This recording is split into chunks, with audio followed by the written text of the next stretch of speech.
мунира солиҳович барои дуо сари қабри шавҳар ва писараш меояд. онҳо ҳамроҳ бо ҳазорҳо марду навраси мусалмони босния дар моҳи июли соли 1995 дар сребреница ба қатл расиданд. ин охирин фоҷиа дар силсилаи бадбахтиҳои ин хонуми боснӣ буд.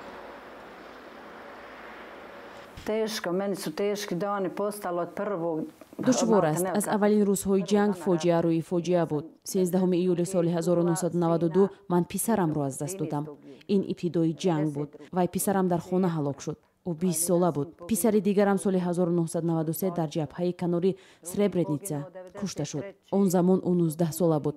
писари сеюмам мисли шавҳарам дар соли 1995 беному нишон шуд.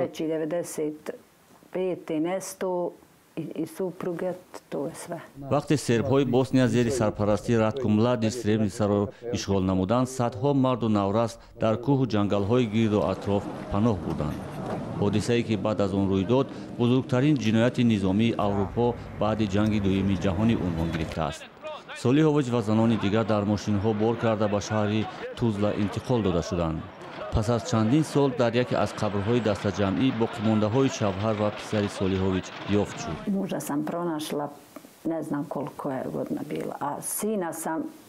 дар ёдам нест ки кай ҷасади шавҳарамро ёфта будам, вале ҷасади писарамро баъди 19 сол пайдо кардам. баъди 19 сол ӯро ёфтам. вақте ба ман гуфтанд ки ҷасади писарамро дар қабри дастаҷамъӣ ташхис карданд, аз гап мондам.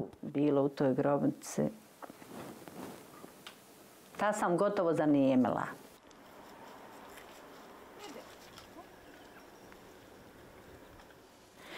солиҳович танҳо дар канори муҷассамаи қурбониҳои куштори дастаҷамъии Сребреница ба сар мебарад. ӯ мегӯяд муҳокимаи генерал Младич муттаҳам ба ҷиноятҳои ҳарбиро зиёд пайгирӣ накардааст. дар ҷанҷоле ки додгоҳи ҷиноятҳои ҳарбии Созмони Милали Муттаҳид ба эълони ҳукми Младич омода мешавад, Солиҳович мегӯяд ба фикри ӯ дар ин қазия ҳеҷ гоҳ ҳукми одилона содир нахоҳад шуд.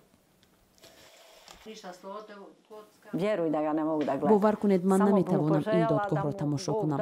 аз худо талаб дорам ки ба ӯ умри дароз диҳаду ӯ тамоми аъзои оила, тамоми азизонашро аз даст диҳад, то бубинад ки ҳаёти беоила чӣ талхӣ дорад.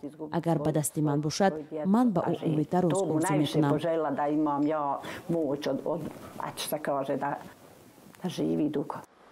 пешбинӣ мешавад ки ба ҳамин зудиҳо ҳукми Младич содир шуда, як саҳифаи дардноки ҷанги Босния пушти сар хоҳад шуд, вале эҳтимол барои Солиҳович ғаму андӯҳ аз ин фоҷиа ҳеҷ фаромӯш нашавад.